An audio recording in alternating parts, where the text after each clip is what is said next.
Hi, welcome to Latin Lessons. My name's Andrew, and today we're going to be talking about Latin nouns.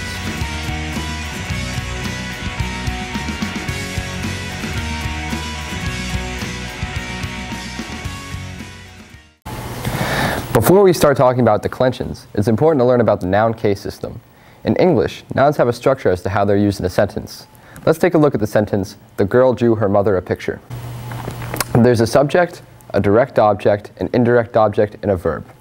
The subject is the noun doing the verb, the direct object is the noun receiving the action of the verb, the indirect object is the noun for which the verb is done.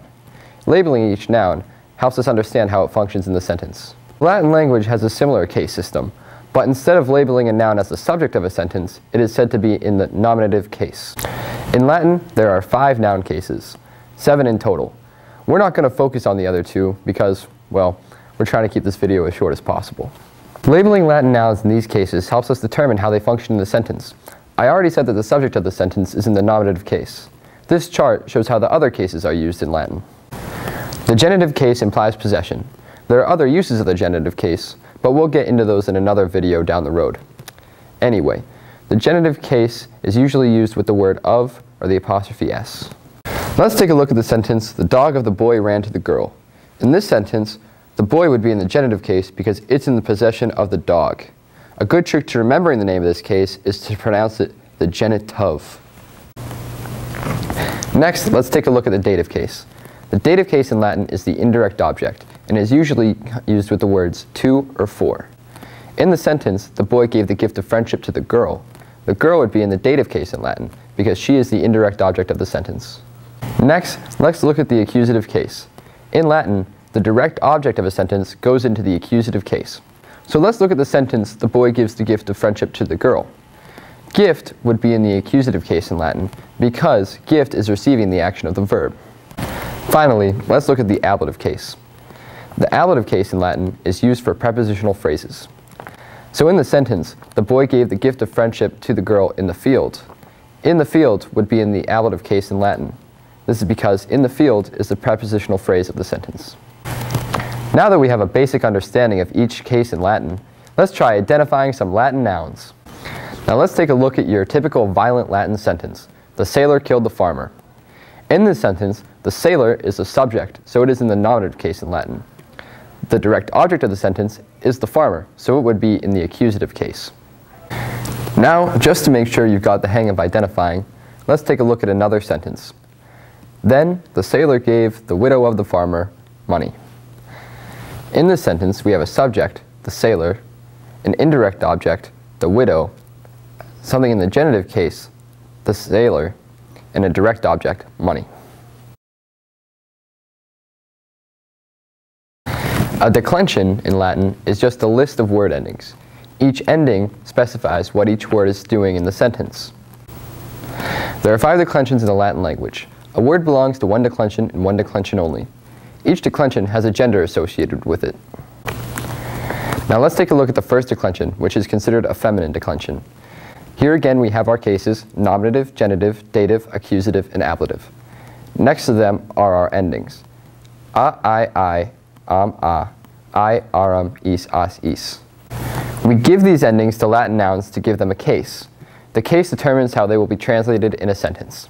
You'll see in any Latin textbook or dictionary that Latin words are defined with their nominative singular case, their genitive singular case, their gender, and their definition. We need the genitive singular case to find the stem of a Latin noun. If you remove the genitive ending from the Latin noun, we get the stem of the noun. Adding endings to the stem gives each noun a case and meaning in Latin. Let's try declining the first declension word for girl, puella, puellae, feminine. To find the stem of the noun, we have to remove the genitive singular ending from the word puellae. This leaves us with the stem puel. Now if we add the first declension endings, we will have successfully declined the word. Once you've been declining words in the first declension for a while, you might start thinking to yourself, wouldn't it be easier if I just took off the a from the nominative singular ending to find the stem of a word? Well, you'd be right. It would be easier to find the stem of the word by taking off the a in the nominative singular. But be warned, the genitive case can sometimes be dramatically different from the nominative case, so you should get in the habit of using the genitive singular to find the stem of a word. Here's a second declension. This declension is considered a masculine declension. The endings are us, e, o, e, orum, is, os, is. Now let's decline the second declension word for slave, servus, e, masculine. To find the stem, we must remove the I from the genitive singular. Once we've done that, we found the stem of the word and only have to add the second declension endings to successfully decline the word. Once you figure out how to decline nouns in one declension, the process is reasonably the same for all declensions. We're always going to look for the noun stem and add the declension endings to it to decline the noun. To show you just how easy it is, we're going to take a look at the other declensions. The third declension has a masculine, feminine, and neuter component to it. Right now, we're just going to be looking at the masculine and feminine component, and we'll focus on the neuter component in a later video. The masculine and feminine component of the third declension looks like this. Blank is e, ace, ibis, ace, ibis. Notice that there's a blank in the nominative singular. This is because nouns in the nominative singular third declension don't follow a pattern. The ending can be anything it wants. The genitive singular will always end in is though, so declining will still be a piece of cake. Let's try declining the third declension word for leader, dux, ducus, masculine. To start, we're going to find the stem of the noun by removing is from the genitive singular. After that, we're going to add the noun endings to duc, the stem. Then we will have successfully declined the word dux. Now back to the easy stuff. Let's take a look at the fourth declension. The endings in the fourth declension are us, ui, u, us, ibis, ibis. Let's decline the fourth declension word for hand, manus, manus, masculine. To find the stem, we're going to remove the ending from the genitive singular, manus. Now that we've found the stem, man, we can just add the noun endings to it to decline the noun. The fifth declension is as easy as the fourth.